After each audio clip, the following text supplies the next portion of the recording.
We're very fortunate. What an extraordinary site. And so what we wanted to do is reinforce all those kind of positives that it actually provided. So there's fabulous views of the beach and the coast.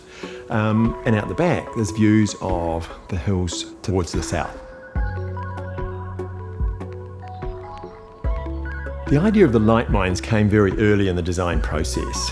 This was a single level home, but we wanted to have a little bit of presence because it's in a big landscape.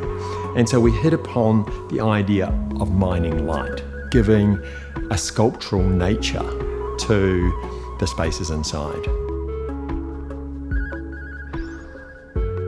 We like to choreograph the experience when you're inside a house. So there's a series of different views. Sometimes we kind of like a bay window, so you can sit in a bay window, read a book in the sun, or you can go up to the window and actually experience the view in a very immediate sense. We also like to actually heighten that experience, so drop the sills slightly lower and raise the head. And so we've done it a lot here. So you can actually go up to that corner and really feel like you're inside the view.